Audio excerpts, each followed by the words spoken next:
Freakonomics Radio is sponsored by Southern New Hampshire University. The best investments are the ones you make in yourself, and no one knows that better than Southern New Hampshire University. With more than 200 online degree programs, no set class times, and low online tuition, Southern New Hampshire University is built to fit your life today and set you up for success tomorrow. Education is an investment. Why not make it a smart one? Apply for free at snhu.edu/Freakonomics. Freakonomics Radio is sponsored by Hotels.com. Hotels.com gives you access to hundreds of thousands of hotels worldwide. And when you join for free, you can save up to 20% instantly with member prices. Plus, every stay earns rewards. So when you book one trip, you're already lowering the cost of the next one. Hotels.com is simple, rewarding, and designed to help you get more out of every stay. Sign up for free and book today. Hotels.com. It's all in the name. Freakonomics Radio is sponsored by Amica. You know what they say, if you want to go fast, go alone. If you want to go far, go together. So go with Amica and get coverage from a mutual insurer that's built for their customers, one that looks after what's important to you together. Auto, home, life, and more, coverage that fits your unique needs. Amica helps you protect what matters most. Visit amica.com and get a quote today.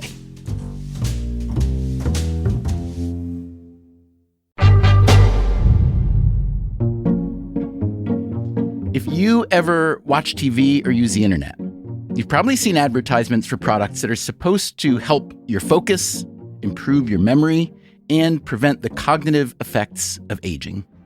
Our brains are incredible, but memory can get complicated. That's why we created new Nariva Memory 3D. Alpha Brain is one of the most important supplements that I've ever found ever in my life, if not the most important one, and the one that I cherish the most. I started noticing the clarity wasn't there that I needed. And that was frustrating. I'd seen many commercials about Prevagen, and I thought, why not give it a try? You want to know why there are so many of these ads? Apparently because they work. Around 60% of U.S. adults take at least one dietary supplement, the most common being a multivitamin. Brain supplements are one of the fastest growing segments of the market. It has doubled over the past 7 years, and it's projected to double again in the next 7 to around $25 billion a year. We asked Freakonomics Radio listeners to tell us what they take and why. I take a bunch of supplements in the morning, but specifically for brain health, I take krill oil, and I also take creatine powder.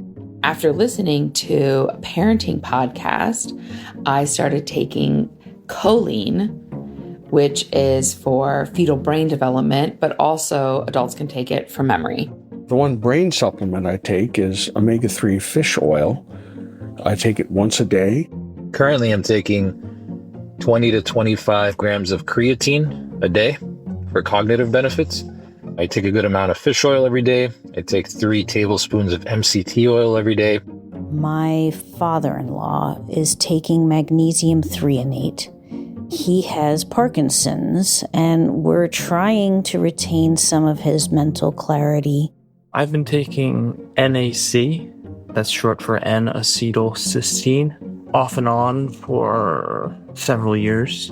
The reason I take it is because I found a really interesting article on PubMed about how it reduces obsessive and compulsive behavior, and it cured my sweet tooth. It makes me feel sort of calm and less impulsive. In case you're wondering, these supplements are not regulated by the Food and Drug Administration the way that pharmaceuticals are, both prescription and over-the-counter pharma products. That is thanks to the Dietary Supplement Health and Education Act, or DSHEA, which President Clinton signed in 1994. DSHEA treats supplements as a type of food, not as drugs. Many of them are made from plants or other natural matter. Does this guarantee that they're safe? Well, consider that hemlock is also natural. So are ricin and anthrax. Okay, but do these brain supplements at least work?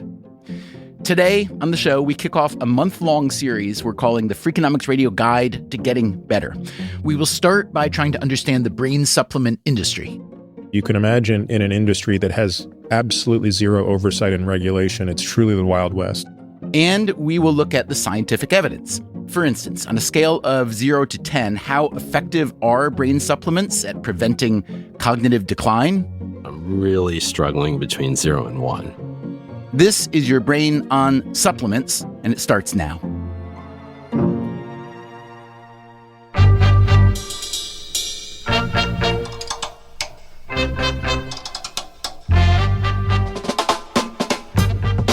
This is Freakonomics Radio, the podcast that explores the hidden side of everything, with your host, Stephen Dubner.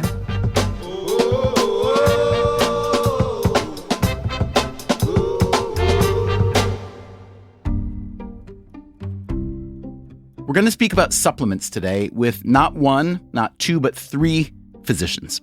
Let's start with Peter Attia. He wrote the best-selling book Outlive, The Science and Art of Longevity, and he makes the Peter Attia Drive podcast.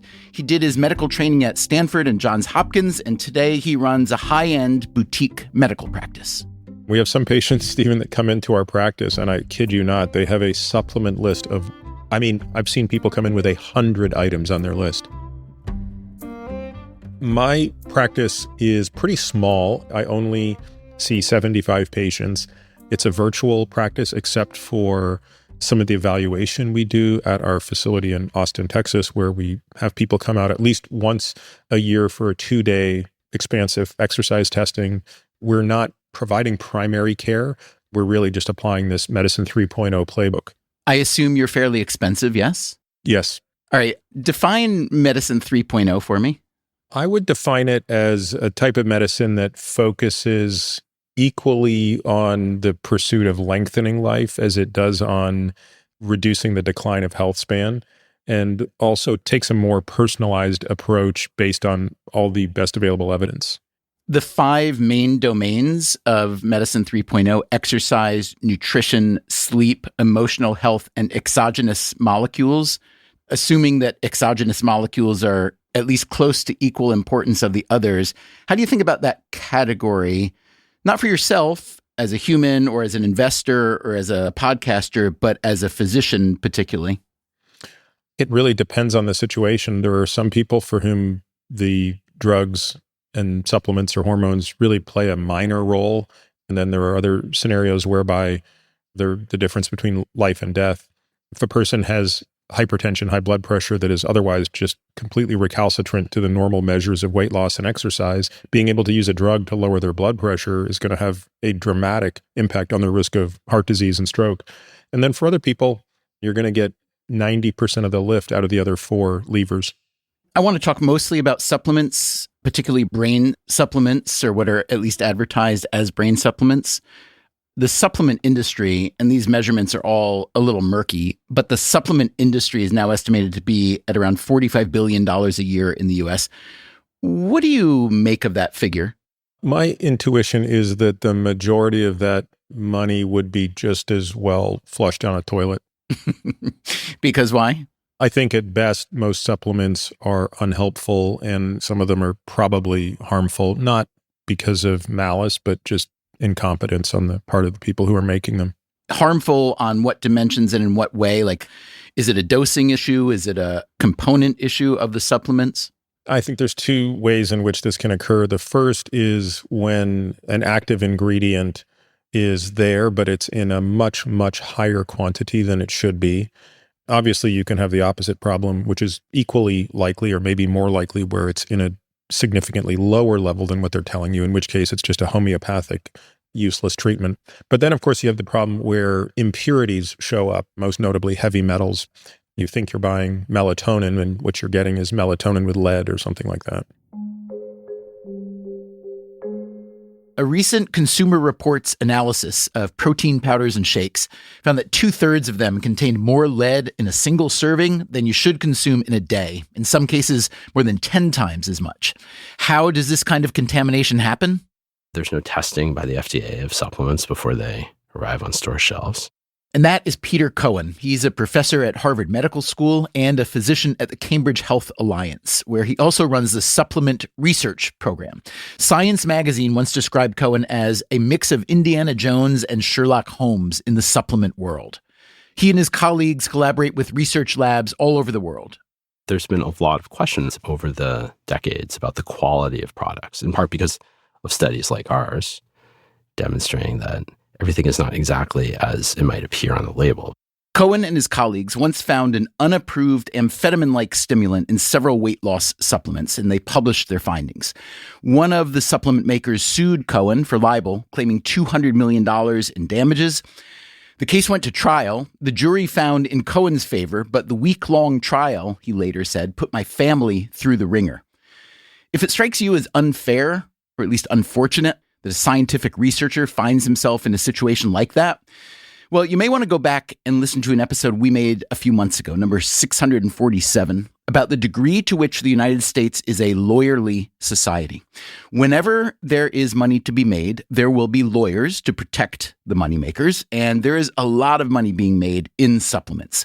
Since the passage of DSHEA in 1994, the number of supplements on the market has grown from around 4,000 to 90,000. And none of them, remember, are getting any kind of health agency approval.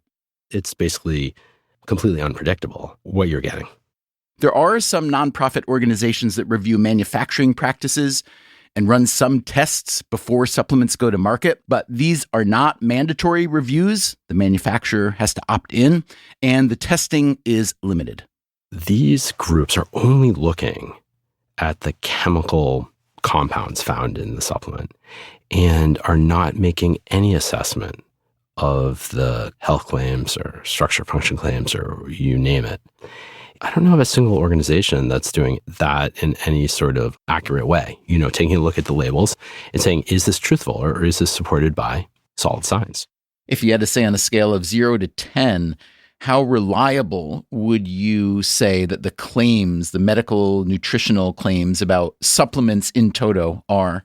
Yeah, I mean, it's very distorted, and I'm really struggling between 0 and 1. I don't know if I can do fractions, but it would be somewhere in there. In the first year of the second Trump administration, there have been substantial shifts in food and drug policy and in public health policy. In some cases, there's more regulation, in some cases, less. There have also been cuts to scientific funding and staffing, including at the CDC, the Centers for Disease Control. So all of these targets are moving. The FDA does regulate what a manufacturer can write on a supplement label. And the FTC, the Federal Trade Commission, does regulate advertising and marketing. For instance, a supplement manufacturer cannot claim that their product can diagnose, treat, cure, or prevent any disease. But if you have a good copywriter or a good AI and a good lawyer to approve the copy, the English language can be quite pliable. As long as the manufacturer avoids mentioning a specific disease like Alzheimer's disease, they can suggest that their product has that health benefit, the same one that, anyone with Alzheimer's disease or with a loved one with Alzheimer's disease would be thinking about. So the manufacturer, if we were manufacturing supplements, could promote our product as if it, maintains a healthy memory or preserves healthy memory or memory boosting. All these are legal claims, even if your product has never been studied in humans at all. So let's say there is a supplement that promotes itself as being good for your brain, and there's a similar pharmaceutical product with similar claims. What's the difference in how those claims are arrived at? You've already explained how under DSHEA that the first doesn't have to really have any data. What about for the pharmaceutical version? Yeah, the pharmaceutical is completely different situation. In order for a pharmaceutical to make a claim, it would have to have been approved by the FDA. Large clinical trials need to be conducted. The FDA needs to first approve the pharmaceutical for human use. And when they do that, they'll also be clear on what the approved uses are. And traditionally, manufacturers have been required to stick with the claims that they had originally got approval for. And beyond that, they couldn't comment on the use of their drug.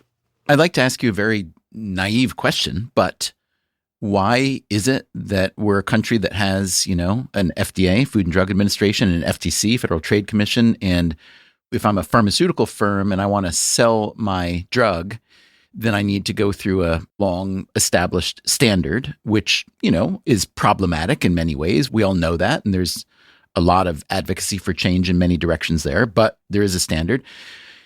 But if I'm a different kind of entrepreneur and I want to sell a supplement, let's say, that is essentially making identical claims to the pharmaceutical about brain health, memory health, retaining cognitive function, and so on, there's not much inspection. There's not much guarantee of consistency or even ingredients. The odds are very good that I'll manufacture in China, by the way. I can make these similar claims and sell them on the open market, and the FDA and the FTC don't touch it. I literally just don't understand how that makes sense. Am I naive? Am I stupid? Am I missing something? What's going on? No, you've got it completely correct. How a manufacturer can look at it is if they have some compound they want to sell as some health compound, they just need to decide which is the more profitable route. It might be that doing large randomized controlled trials and then having proprietary control over it and being able to have the stamp of approval with the FDA as a prescription drug and then being able to sell that globally will be the most profitable. But if they think that that might not be a good use of resources, then exactly take the second path that you mentioned and go directly to market, just tone down the claims and start selling it online as a dietary supplement. Peter Cohen and his colleagues at the Supplement Research Program are not the only people concerned with supplement safety and efficacy. The NIH has an Office of Dietary Supplements that publishes fact sheets about supplements. The U.S. Department of Defense runs a program called Operation Supplement Safety. Turns out that military members take more supplements than civilians. And Examine.com, a subscription website, publishes up-to-date supplement research. But with 90,000 different supplements on the market, there's a real scarcity of good data, and that can have serious consequences. We have thousands of patients who end up in emergency departments due to the adverse effects of supplements every year in the States. Who keeps the records on that? Well, it was recently shut down. The research that looks at how many people end up in emergency departments is based on a series of Sentinel emergency departments that was set up and operated in part by the CDC. And the collection of that data could also detect adverse effects of dietary supplements. So that was the only representative way to take a look and get an estimate of how many people were actually ending up in emergency departments. I'm looking at the data now. It says that an estimated 23,000 emergency department visits annually in the U.S. from dietary supplement adverse effects. I feel bad for those 23,000 people, but that's relatively tiny, yeah? Yeah, compared to the number of people who are being misled about the claims in dietary supplements, absolutely. I mean, how would that compare to, alcohol overuse in ERs? Yes, the difference is that tobacco, alcohol, gun violence, in those situations, no one is using those products to improve their health. So here we have situations where there's no information for consumers that they're going to find about the risks of these products, and they're taking that to improve their health. And then to end up in the emergency department, tens of thousands, or hospitalized, that's serious.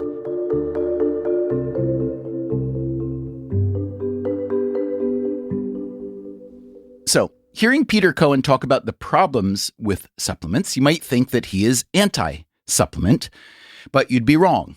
I couldn't practice good medicine without them. Cohen, remember, is also a primary care physician. I recommend supplements to my patients all the time. These are vitamins and mineral supplements or combinations of those, and they're key to medical care. Just name your top, 5 or 10 vitamins and minerals that you prescribe. Multivitamin, vitamin D, calcium that's often combined with vitamin D. Iron's great. That's one of my favorites. Indeed, for some people with vitamin deficiencies, supplements can be critical. Here's one of our listeners, Danielle Douglas. Hi, As a 44-year-old emergency medicine physician, my brain needed to be a Ferrari and not a Toyota, and it wasn't anymore. I was doing everything right, or so I thought. But as I worked in the busiest ER in San Diego County during a COVID pandemic, homeschooled 3 children, and worked out like a triathlete to cope with all the stress, my nutrient stores were depleted and cortisol levels completely strained. Through lab testing, I realized my stress vitamins and minerals like magnesium and B vitamins were in the toilet. Fortunately, through supplementation with GMP NSF certified supplements and obtaining them through well-vetted distributors, I was able to get my brain back to functioning at optimum levels. A lot of the listeners we heard from say they're using creatine to boost their brain power. Here's Peter Cohen. Yeah, so creatine it's not really part of medical care, but it's something that can help a specific type of athletic performance. If one's doing repetitive weightlifting, for example, taking creatine can slightly improve one's ability to recover in between sets. Now, while that is well established, creatine is often marketed as if it'll have some sort of cognitive benefits, and there's no robust data whatsoever to support that claim. Has anyone tried that you know of? With creatine, I believe there's been a few small studies. And usually when you have just a few small studies, you can publish the ones that look promising. But with creatine, even the very small studies are not suggestive enough. Okay. What about choline? Choline makes a little more sense because it's a precursor of acetylcholine. And that's something that gets low in Alzheimer's disease. So it makes some sense that let's put something that can get converted in the body into something that you might be deficient in when you have memory loss. But with choline, I know of no studies that have demonstrated at all that giving choline will improve memory or function. How about ginkgo? And I'd love you to get into the ginkgo evaluation of memory study, if you could. Ginkgo biloba has been carefully investigated because it was probably the leading botanical supplement that was thought to potentially have cognitive benefits or prevent memory loss. And this idea goes back probably thousands of years, right? Absolutely. Chinese and others have been using it. So a lot of NIH funds has been spent on trying to understand, can ginkgo biloba preserve or improve memory? And the studies were negative, basically. There's no difference between ginkgo biloba and placebo. The nice thing for a supplement manufacturer, though, is that you can take a study like that definitively has shown that ginkgo biloba does not prevent memory loss and completely ignore it when it comes to your label. So then you can just put ginkgo biloba into your supplement and then sell it as memory enhancement. This is how crazy the current advertising marketing environment is. There's just a disconnect between how supplements can be promoted and the proven benefits. And that's because the law basically gives manufacturers a pathway to communicate just about any health benefit to consumers without having to demonstrate anything that their product actually works or even have studied their product in humans. What about omega-3s? Yeah, so with omega-3, what's very interesting is that in cohort studies of groups of people who have diets that are very rich in omega-3, a lot of fatty fish and other omega-3 foods, there's a lower incidence of Alzheimer's disease in those populations. So it's a natural thought. But in this situation with omega-3, it has been studied, I believe, up to 5 years in duration, and no benefit of omega-3 supplementation to improve cognitive function.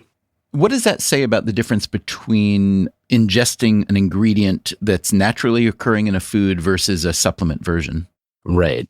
It probably says a lot, because this reductionist approach to nutrition might not be the most beneficial. So if we're just reducing herring to its omega-3 content, there's a lot of other things going on, exciting things when it comes to herring. Talk about that. Is it about the cell structure? Is it about the other components? What are the exciting things in herring? I'm not a herring analytical chemist expert, but I would assume that if we took a deep dive into the chemistry of herring, we would find thousands of different compounds. Some of those would be, fascinating to study. And they're all combined together. With food, there's also the tradition of how we eat it, right? Like with the herring, how is it preserved? Is it in vinegar or the sugar? And how do those preservatives affect either positively or negatively our health? And then, of course, what are we putting the herring on, right? So a lot's going on there. But you're a herring fan from a nutritional perspective. Oh, yeah, definitely. I think the more fish we can get in our diet, the better. Can you talk for just a minute about the relationship between modern supplement taking, especially botanicals and things like that, and the development of medicines generally? How do you think about knowing what's valuable and what's not from the natural world versus the pharmaceutical world? I think that what we've learned from decades of high quality studies is that it's really the details that matter. It's not so much the origin of something, did it come from a lab or did it come from a plant? It's what are the precise components in that health product? If there's more than one, what's the ratio of those? If there's one, precisely how much there is? How is that ingredient or ingredients absorbed into the body? And then once that's standardized, we can understand its health effects. There is no clear distinction between pharmaceutical drugs and botanical preparations. Red yeast rice is a great example. Red yeast rice is a fermented rice product. Kind of like making beer. You combine yeast with the rice and make red yeast rice. And one of the fermentation byproducts, there's a compound called monocolin K. And that compound is precisely the same chemical as lovastatin, which is a statin drug. That's a perfect example of this overlap between precisely the same chemical. And we've done research on a similar plant alkaloid like that called galantamine, where it's found in plants and has been part of some traditional botanical remedies, those plants out. And it's also isolated, synthesized, and used as pharmaceutical drugs. So there's no real distinction between these, but I would say that unless you're standardizing the production of something, you really can't understand its long-term health effects. This is a subtle but important point that Cohen is making. Drugs that have gained FDA approval, including over-the-counter drugs like ibuprofen, fall into what is called evidence-based medicine. Many supplements, meanwhile, fall into what you might call gossip-based medicine. You may hear from a friend that a certain supplement worked great for them, but you don't know what else they're taking. You don't really know what it did for them. And remember, the placebo effect is powerful. You also don't know if maybe 10 other friends took the same supplement and found that it didn't help, or maybe even harmed them. Medicine and nutrition science are hard enough even when you have good data. With supplements, it can be hard to even know the dose you're getting. The drug that Cohen mentioned a minute ago, galantamine, is an FDA-approved prescription treatment for mild to moderate dementia caused by Alzheimer's. According to the FDA, galantamine isn't legally supposed to be sold as a dietary supplement, but it is as a non-prescription treatment for memory retention and cognitive function. Peter Cohen and his colleagues analyzed pharmaceutical versions of the drug versus several supplement versions. They found that the pharma versions were properly labeled. They contained between 98 and 104% of the quantity listed on the labels. In other words, what it says is what you get. The supplement versions, meanwhile, ranged from less than 2% to 110% of the quantity listed on the label. And they found that a third of the supplements were contaminated with bacteria associated with gastrointestinal illness. So, if you are in favor of supplements, you might like to move them into the evidence-based realm. Coming up after the break, is that going to happen? I'm Stephen Dubner. This is the Freakonomics Radio Guide to Getting Better. We'll be right back.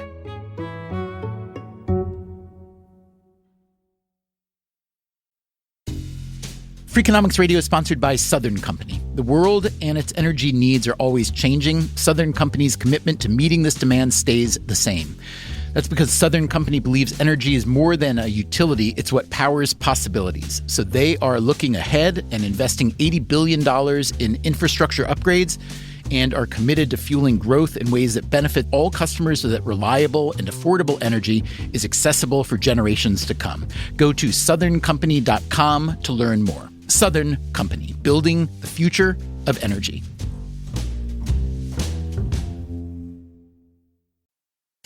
Freakonomics Radio is sponsored by Range Rover Sport, a vehicle that blends power, poise, and performance. With a distinctly British design, the Range Rover Sport is built to take on roads anywhere. Free from unnecessary details, its raw power and agility shine. Combining a dynamic sporting personality with elegance and agility, it delivers an instinctive drive. Its assertive stance hints at an equally refined driving performance. Defining true modern luxury, the Range Rover Sport features the latest innovations in comfort and convenience. The cabin air purification system, alongside the active noise cancellation, creates a new level of quality, comfort, and control. Terrain Response 2 offers 7 terrain modes to choose from, fine-tuning the vehicle for any challenging roads ahead. A force inside and out, the Range Rover Sport is available with a choice of powerful engines, including a plug-in hybrid with an estimated range of 53 miles. Build your Range Rover Sport at rangerover.com/US/sport. Freakonomics Radio is sponsored by TalkAboutPD.com. Let's talk about Peyronie's disease, or PD. It's not widely talked about, and some men may feel reluctant to bring it up, but it's more common than you would think. PD can happen when scar tissue builds up under the skin of the penis, causing a curve with a bump during an erection that for some men may lead to pain during intimacy and impact mental health. A trusted urology specialist can help diagnose PD and walk you through your options, including non-surgical treatment. Visit talkaboutpd.com.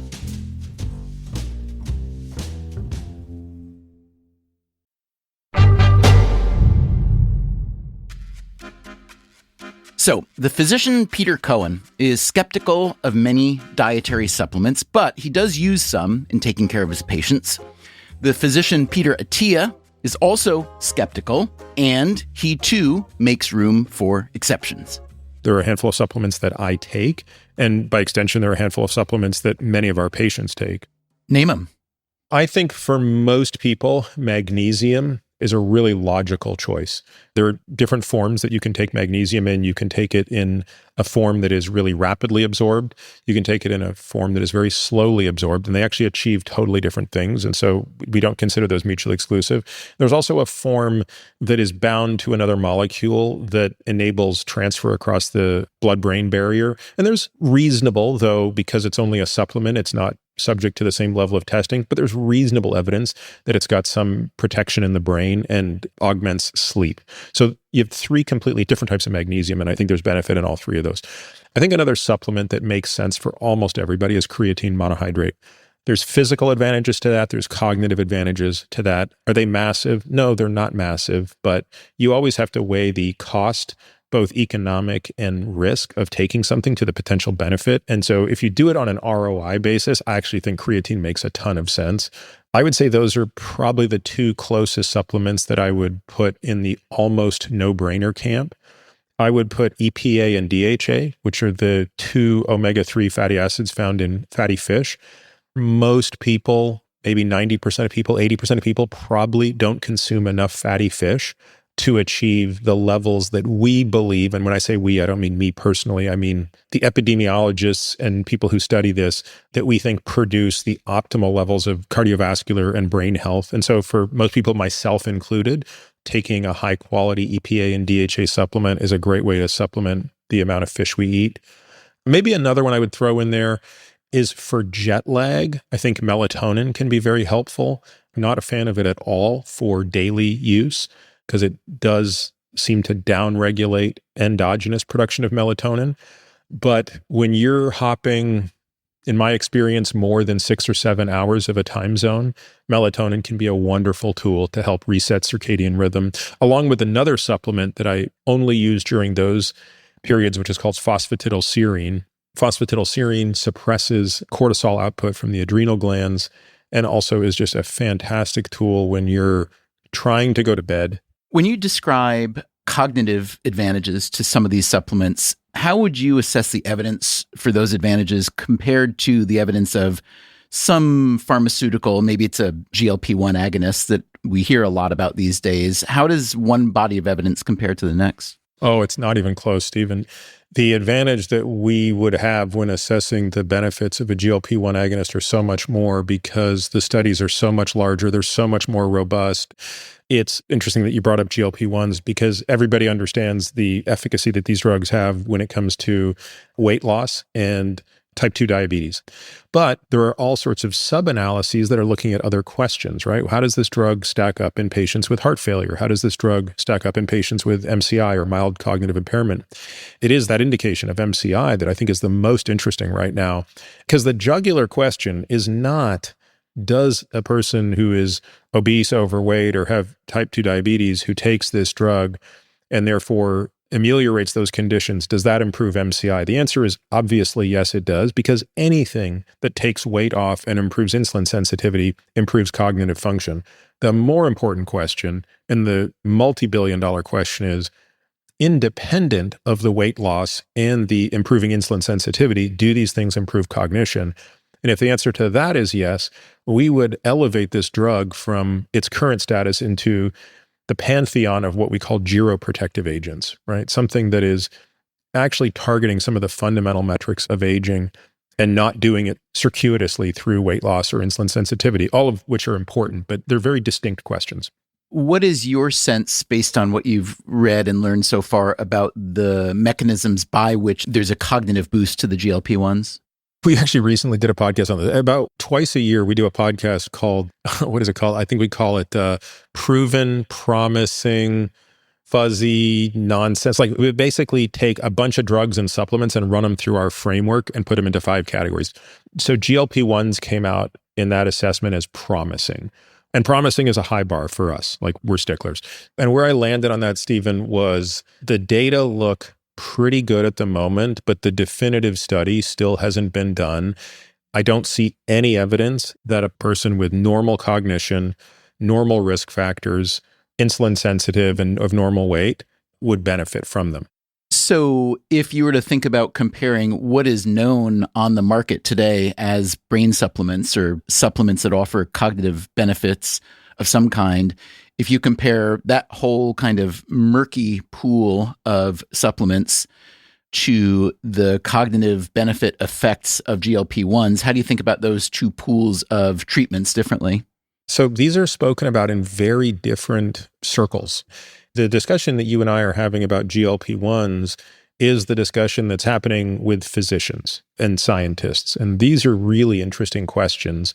I don't pay that much attention to the podcast sphere, but in podcast land, we're really talking about biohacking. And those people are talking about everything from lion's mane to beeswax to all sorts of God knows what.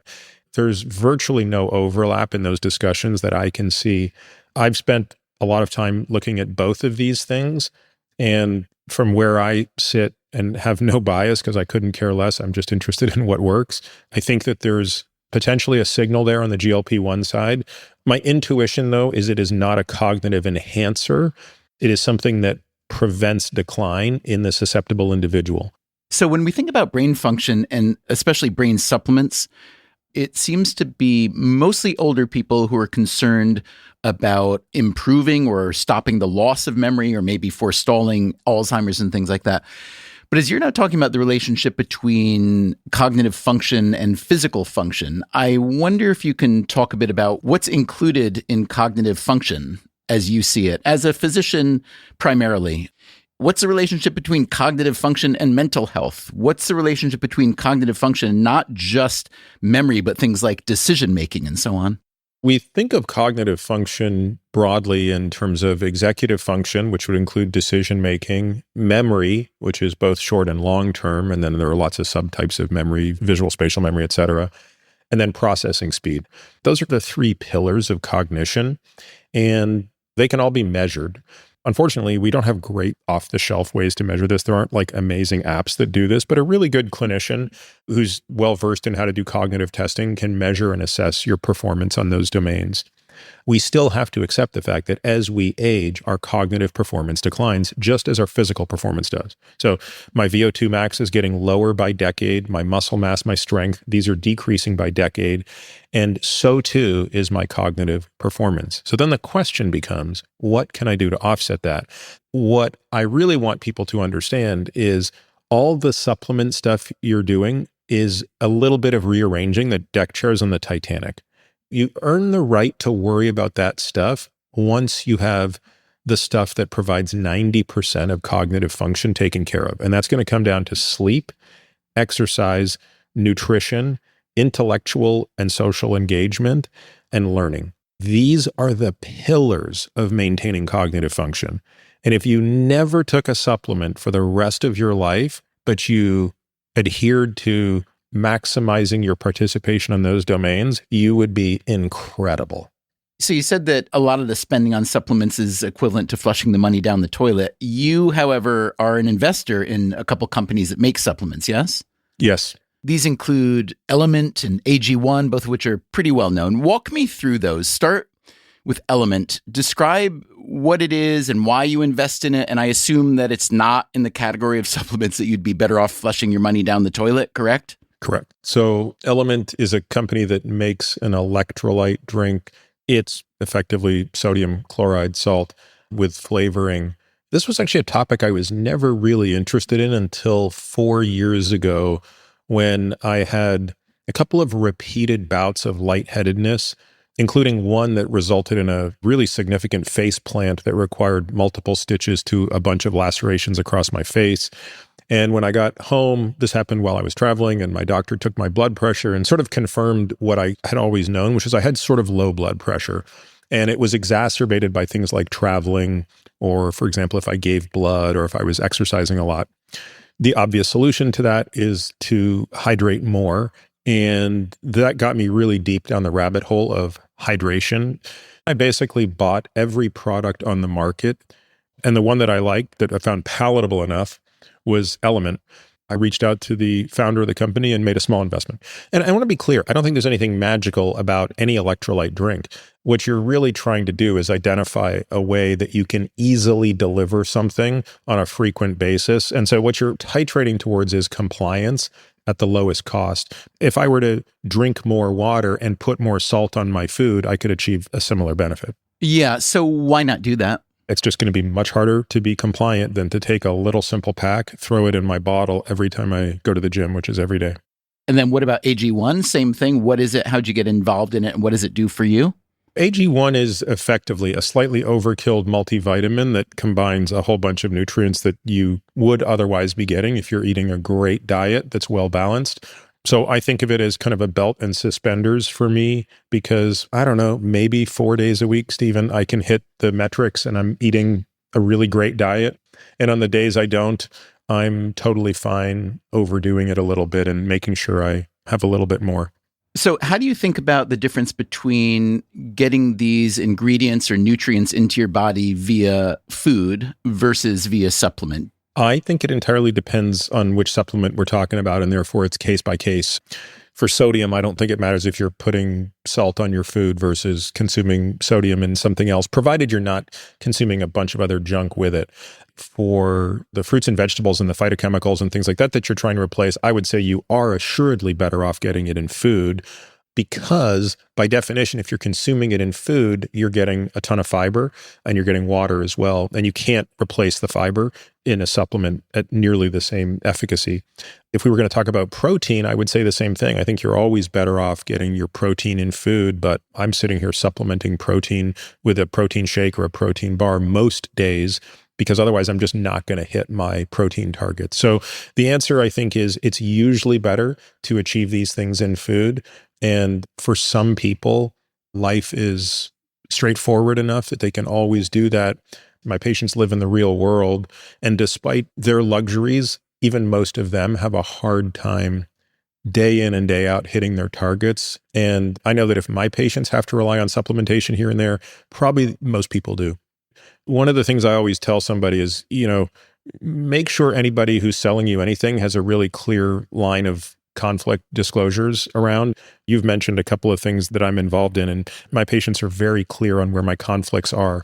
And we're not actually selling anything to anybody. So I always think it's important that people understand that you have to be aware of the doctor you go to see who turns around and sells you an unlimited supply of supplements. Coming up after the break, where is the FDA heading with supplement regulation? I'm Stephen Dubner. This is Freakonomics Radio. We'll be right back.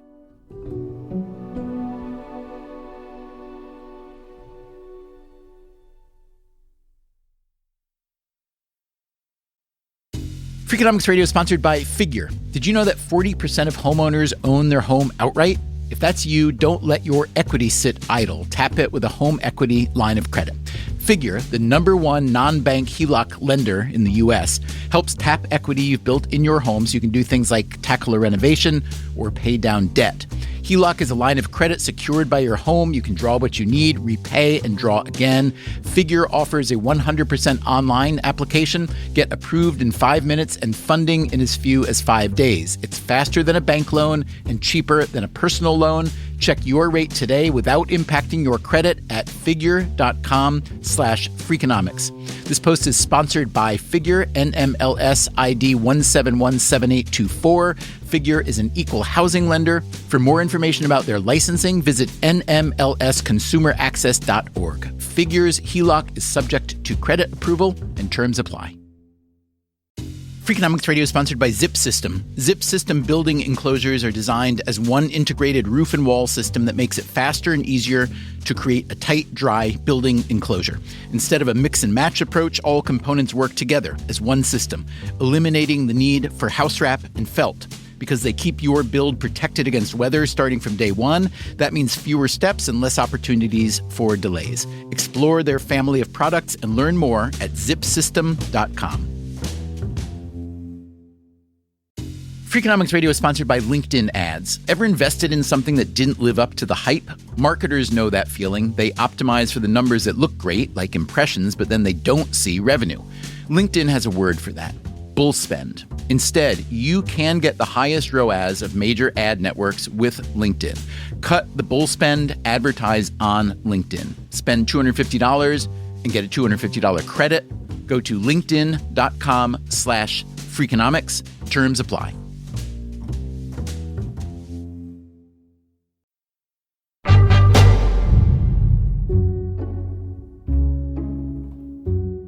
When you think about brain supplements, you're really thinking about the brain, and the brain, as much as we love it and appreciate it, the fact is we really don't know it all that well. It reminds me of the ocean. It's right there in front of us. We use it all the time, but there is still so much to learn. So, where do most people learn about brain function and brain supplements? When we asked Freakonomics Radio listeners where they get their information, the results were pretty much what you would expect: a wide-ranging blend of physician advice, reading, podcasts, social media, friends, and friends of friends, on and on. On Instagram, there are roughly 12 million posts with the hashtag supplements. There are millions more on TikTok. For Peter Attia, this is frustrating. Let's be honest, our species is becoming lazier and lazier. If I sat here and gave you an hour-long dissertation on how much I could improve your brain health by exercising, and then you heard some guy talk for 30 seconds on a TikTok video about how you could take this pill, most people just want the pill. They don't have the time, energy, or desire to kick the tires on it and realize that stuff Attia was talking about is going to make like a 50% improvement in my cognition. And what this other guy's talking about is going to do nothing, but he sounds better and it's easier. And here again is Peter Cohen, the Sherlock Holmes of the supplement world. It does seem like the current social media environment makes it very difficult to get accurate and useful tips and advice to stay at the forefront. But this isn't just a problem that started with TikTok. I'm sort of reminded of the evolution of the Dr. Oz show. Dr. Mehmet Oz is a cardiothoracic surgeon who now runs the Centers for Medicare and Medicaid Services. He got his start on big time TV as a recurring guest on the Oprah Winfrey Show. I think if we were to have access to those early tapes on Oprah, I think his advice would have been spot on. Terrific. Increase your vegetables, get more exercise, avoid empty calories, you name it. But then something happens when you need to produce a show or more a week, and your audience is growing and growing, and advertisers want more and more and more and more. And it's hard to say every day, like, get some more exercise, eat some more fruits and vegetables, do more home cooking. In 2011, the Dr. Oz show was preparing an episode about the HCG diet. HCG is short for human chorionic gonadotropin, which is a hormone produced by women during pregnancy. For the diet, patients take HCG and eat only 500 calories a day. That is roughly 1/4 the daily calories recommended for a typical adult woman. When he did his show on that, he asked me to come as a guest, and I assumed it was going to be a show that was about debunking this weight loss practice. And instead, I felt a bit ambushed because I remember one of these weight loss docs came out of her stretch limo with multiple patients outside the studio. And the whole show was then designed to say, hey, maybe there's something there. Maybe you should give it a try. What did you say? Did you just say, well, I haven't seen any evidence that this works and therefore we should go slow? Or were you a little bit more aggressive than that? I forget what I actually said because I was so surprised by the situation. But I might have said something like, if you starve yourself, you will lose weight. And starving yourself for a diet is not healthy. That can lead to gallstone formation, a lot of other problems. So I don't recommend this. I remember that there were 2 patients who had actually suffered some sort of adverse effects after they had started this HCG diet. But instead of being next to us on stage, they were out in the audience. But I do remember that I chatted with them, connected with them, and commiserated with them as the show was going on. Now, what you're describing is something that I've observed for a long time. I mean, it's probably been happening since the history of humankind, which is that the bolder predictions, positive or negative, are the ones that tend to get our attention. It could be in the realm of politics, CNN or Fox News or MSNBC. And if I come on and say, this and that about the end of the republic or fascism, I'm going to likely be considered a good and spicy guest and I will be invited back. However, Peter Cohen comes on there and says, well, yeah, if you starve yourself, you're going to lose weight. I'm guessing you weren't invited back, at least as an advocate of that kind of thing, correct? Correct. No one on the HCG circuit reached out to me again. The FDA has approved HCG as a prescription drug to treat female infertility and some other conditions. Companies that sell it as an over-the-counter weight loss remedy have received warning letters from the FDA and the FTC. Warning letters are one way the FDA tries to exert its regulatory reach over supplements and make them more reliable. Peter Cohen has some other ideas. There are some very thoughtful ways that we could improve the quality of these products. If the political will was there, we could also quickly get a handle on the health claims. So the idea that's been floated around is to have an FDA registry of legal permitted dietary supplement products. For example, if a product label came to the FDA and it contained ingredients that were not legal supplement ingredients, the FDA would simply not post it. If there were suspicious things, maybe the FDA could require additional testing. Or maybe the FDA could require additional testing of all products before they posted it on their website by a high-quality third party. If there was political will, they could say, listen, we're not going to put any health claims on our website that are not supported by science, and then requiring that that's the only information that can be available on the label. If you were to do that, then consumers could make more accurate decisions about what to put in their body. So what direction do you see the political will moving in at this moment? Yeah, just the opposite. The manufacturers are advocating for more ability to make more health claims and somehow to figure out a way to get the FDA's name on the label so the health claim actually looks vetted by the FDA.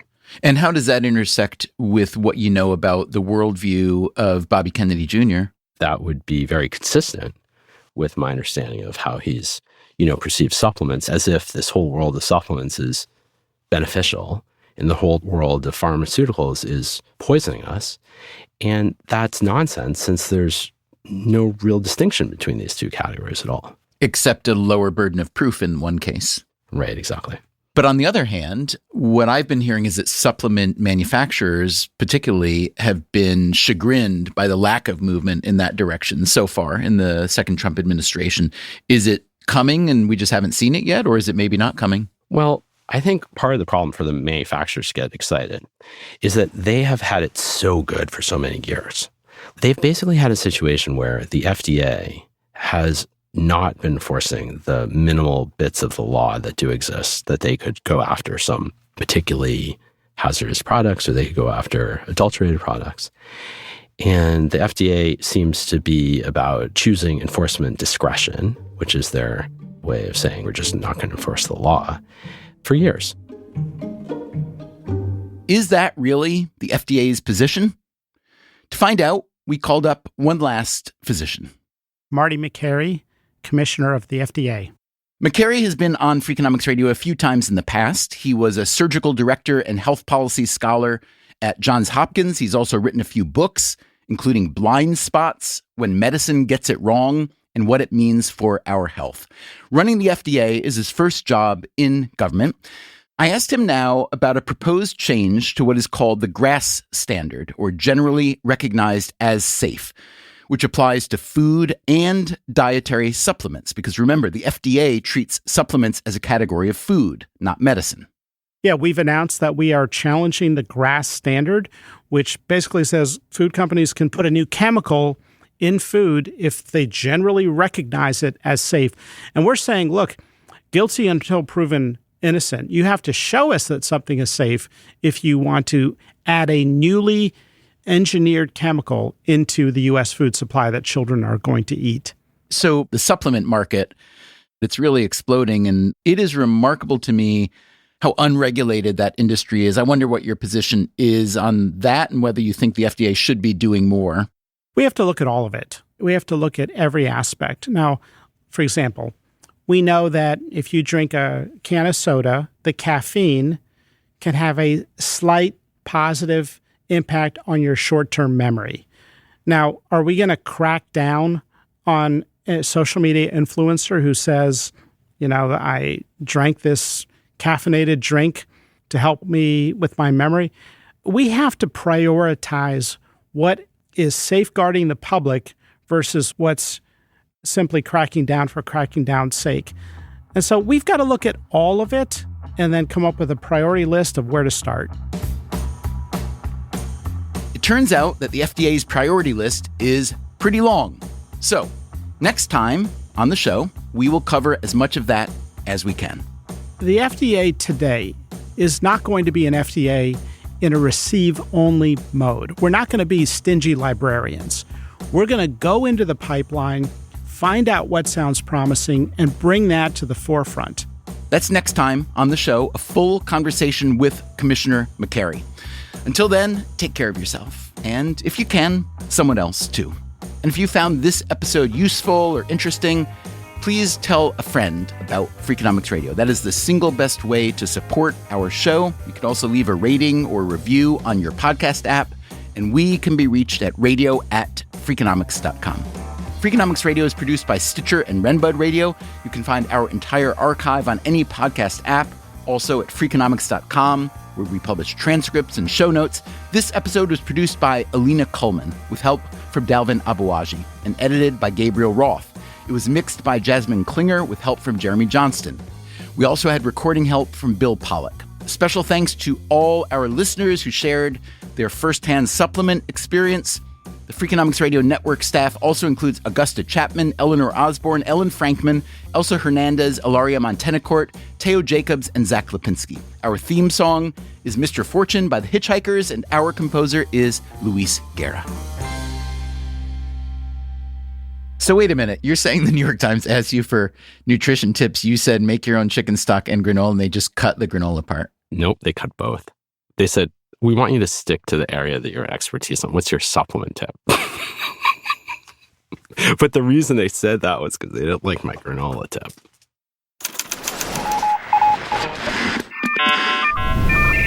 The Freakonomics Radio Network, the hidden side of everything.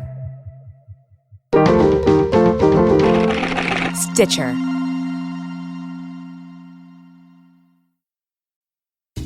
Freakonomics Radio is sponsored by Ozempic. Innovation happens through rethinking what's possible, and when it comes to GLP-1s, Ozempic Pill does just that. Learn more about Ozempic semaglutide tablets, 4 and 9 milligrams, by calling 1-833-OZEMPIC or visit Ozempic.com to view the medication guide and ask your doctor what's possible with FDA-approved Ozempic Pill.